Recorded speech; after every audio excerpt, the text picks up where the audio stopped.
باقی یہ جو قسطوں کا نظام ہمارے علماء نے جائز قرار دے دیا ہوا ہے، اس کے نتیجے میں اور ذرا 15 سال گزر جانے دیجیے، آپ یہ دیکھیے کہ امریکہ بہادر کے ساتھ کیا ہوتا ہے۔ کسی معیشت کو آخری درجے میں برباد کر دینے کے لیے اس سے بہتر کوئی نسخہ نہیں۔ اس سے جو مصنوعی خریداری پیدا ہوتی ہے، ہر آدمی لے آتا ہے اپنے گھر میں، ہاں میرے پیسے کٹتے رہیں گے۔ بھائی میں اس وقت مفصل تقریر نہیں کر سکتا، آج میں تھکا ہوا بہت ہوں، ورنہ میں آپ کو یہ بتاتا ہے کہ تنہا یہ قسطوں پر چیزیں لینے دینے کا نظام کہاں تک جا کر پہنچتا ہے۔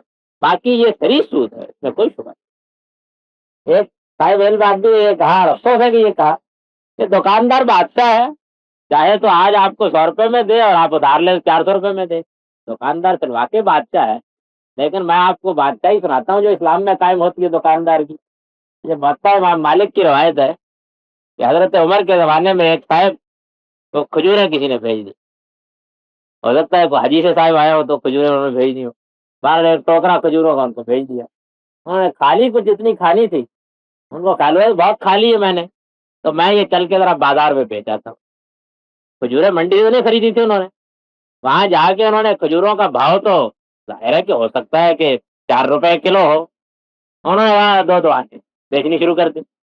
حضرت عمر کو معلوم ہوا تو انہوں نے کہا کہ گھر تشریف لے جائیے، آپ جہاں بیچنی ہے تو منڈی کے بعد بیچیے، ورنہ جا کے کھا لیجیے، آپ ہمارے بازار کو برباد نہیں کر سکتے۔ سمجھ رہے ہیں نا یہ بات؟ دکاندار بادشاہ نہیں ہوتا ہے اسلامی حکومت، اس کو ان حدود اور قیود کے اندر رہنا پڑتا ہے، حتیٰ کہ اپنی گھر کی کھجوریں کی وہ دو آنے نہیں بیچ سکتا۔ منڈی کے بھاؤ کو خراب کرنے پر حضرت عمر نے کہا میں کوڑا ماروں گا اور نکل جاؤ یہاں، اور اپنے گھر جاؤ اور جا کر کھا لو، بیچنی ہے تو ہماری منڈی کے بھاؤ پر دو۔ یہ کیسے ہو سکتا ہے کہ ہم دو آنے گھر کی بیچ جائیں اور اس دن جو بیچارہ ایک تھاپڑی لگا کے بیٹھا ہوا ہے وہ بھوکوں کر چلا جائے؟ یہ نہیں ہوتا۔ آپ دو چیزوں تو کیفیت مجموعی دیکھنا پڑے گا، ایک چیز جو ہے وہ کیا ممکن پیدا کرتی ہے، اس سے کیا خرابی ایک ہی ہوتی ہے۔ چیز کا مطالبہ یہ کوئی چیز نہیں ہے کہ آپ یہ کہیں اچھا پھر رہن پر جو آپ مکان لے لیتے ہیں اس کو استعمال کرنے کو آپ سود کیوں قرار دیتے ہیں؟ مکان دیا اس کی علت ہی یہ ہے کہ آپ نے کسی بھائی کو کوئی چیز دی ہے اور اب آپ اس چیز کے اوپر زیادہ پر مکان اٹھانے کا معاملہ جب آپ ادھار کہتے ہیں اس کا مطلب یہ ہے کہ آپ کی یہ گارڈر کی 100 روپے قیمت اس پر قرض ہو گئی، قرض پر آپ زیادہ پیسے لے رہے ہیں، سود اور کیا چیز ہو؟ حکومت کی ذمہ داری ہے، میں تو نہیں جانتا، باقی مجھے معلوم ہے کہ جو ہمارے علماء کا اس معاملے میں نقطہ نظر ہے جو وہ دلائل دیتے ہیں، میں اب تو مطمئن نہیں ہوں۔ بربادی معاشرے میں عمومی فساد، ظلم یا استحصال کا باعث نہیں، یہ دیکھنا لازمی ذمہ داری ہے۔ مکان سے متعلق یہ ذمہ داری اور بھی غیر معمولی ہو جاتی ہے، اور وجہ یہ ہے کہ مکان بنیادی ضروریات ہے۔ بریلوی حضرات کو اور بھی بہت سی چیزوں کا نہیں پتا وہاں پہ۔ پتا ہے وہ دعا نکال دیں گے تو آپ بتائیے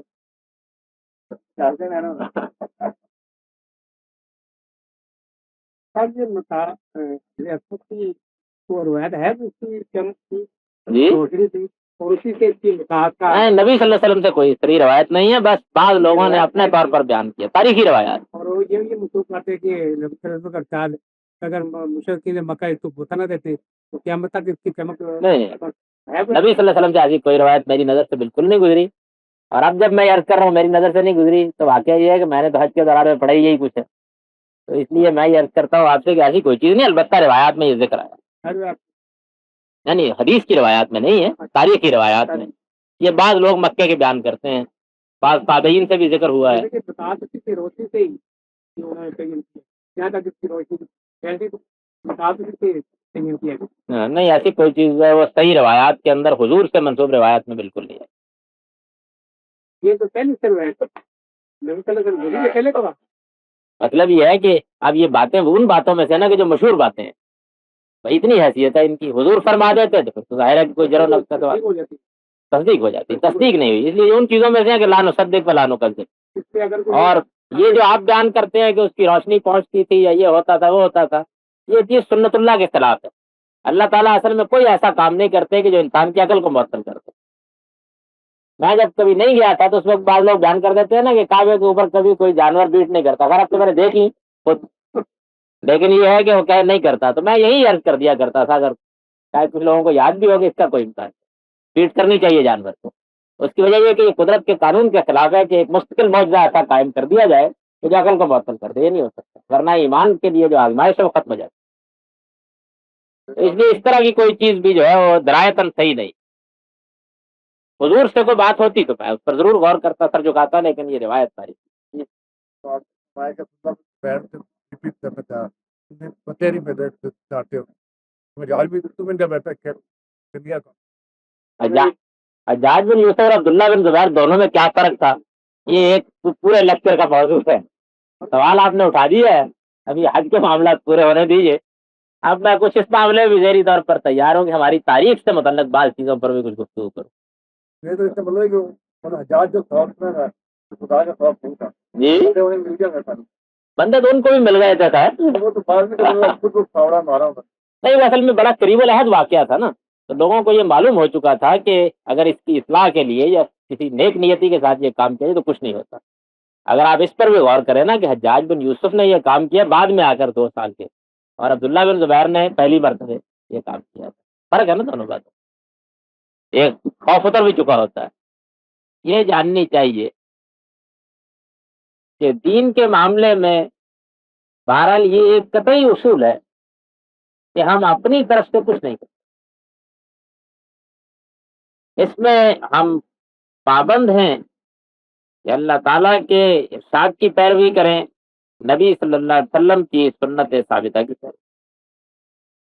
یہاں یہ اصول نہیں چل سکتا کہ الاصل فی الدین الاباحہ، یہ دین میں اصل چیز تو یہ ہے کہ ہر چیز جائز ہے سوائے اس کے کہ اس سے روک دیا جائے۔ اس میں کوئی شبہ نہیں کہ معاملات کے بارے میں یہی اصول ہے، لیکن جس چیز کو آپ اللہ اور بندے کا تعلق کہتے ہیں، یا جس کے بارے میں آپ یہ کہتے ہیں کہ اس کو کرنے سے ثواب ہوگا، نہ کرنے سے گناہ ہوگا، یا آپ یہ کہتے ہیں کہ یہ فرض ہے، یا آپ یہ کہتے ہیں کہ یہ پسندیدہ چیز ہے، ان تمام امور میں ہمارے پاس اس کے سوا کوئی ذریعہ نہیں ہے کہ ہم اللہ کی طرف رجوع کریں، اللہ کے رسول کی۔ اور اس میں یہی اصول صحیح ہے کہ ہم کو یہ دیکھنے کی کوشش کرنی چاہیے کہ نبی صلی اللہ علیہ وسلم نے کوئی کام کیا یا نہیں، اگر کیا ہے تو وہ بہرحال دین ہے، اور اگر نہیں کیا ہے تو وہ بہرحال بدعت۔ اس دائرے میں یہ اصول بھی نہیں چلتا کہ نبی صلی اللہ علیہ وسلم کے زمانے میں کیا گاڑی تھی، جہاز تھا، اس کا کوئی تعلق دین سے نہیں ہے۔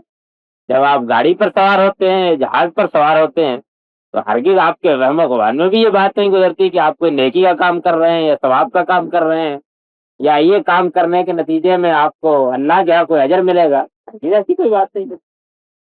یہ تو زندگی کی وہ چیزیں ہیں کہ جن میں انسان کو اللہ تعالیٰ نے عقل دی ہے، اس کے ذریعے سے وہ کائنات کے اصولوں کو سمجھتا ہے، اپنے لیے نو بنو چیزیں تخلیق کرتا ہے۔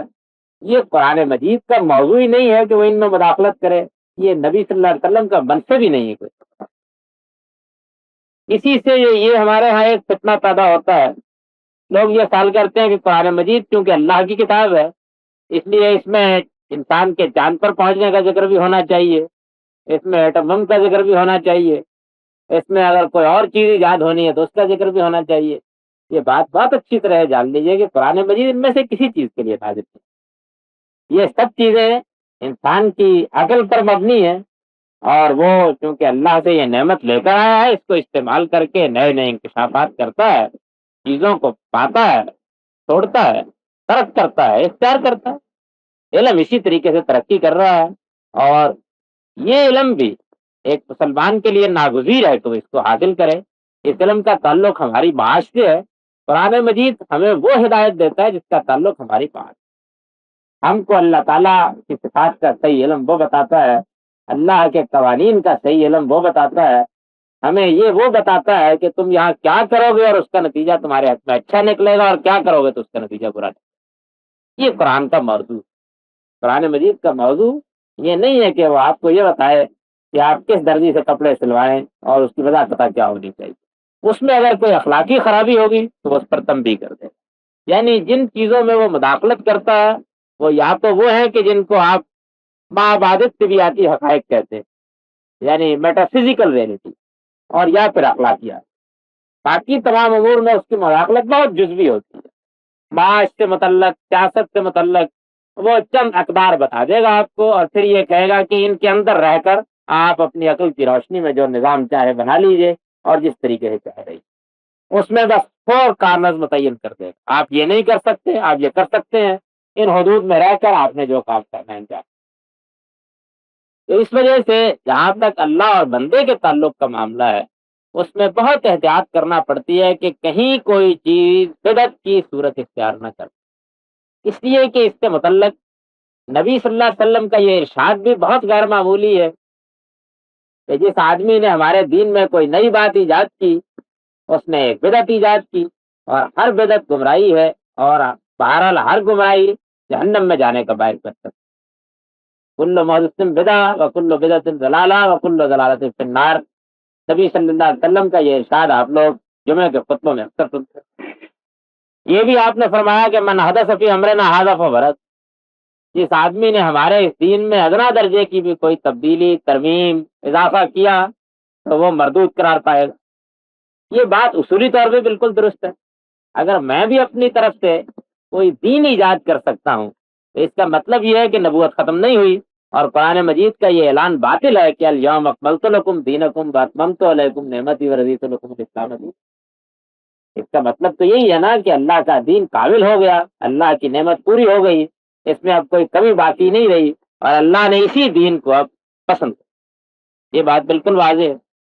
اسی طریقے سے اگر اس معاملے میں اپنی طرف سے میں کوئی لام لگاتا ہوں تو اس کا مطلب یہی ہوگا کہ میں در حقیقت اس کو ناقص قرار دے رہا ہوں، اور کوئی کمی رہ گئی ہے جس کو میں پورا کر رہا ہوں۔ گوناگون پہلوؤں سے یہ نہایتی بدترین حرکت ہے جس کا ارتکاب کوئی آدمی کر سکتا ہے۔ دین کے معاملے میں حد درجہ احتیاط برتنا پڑتی ہے کہ آپ یہ دیکھیں کہ کیا چیز نبی صلی اللہ علیہ وسلم سے ثابت ہے اور کیا چیز ثابت ہے۔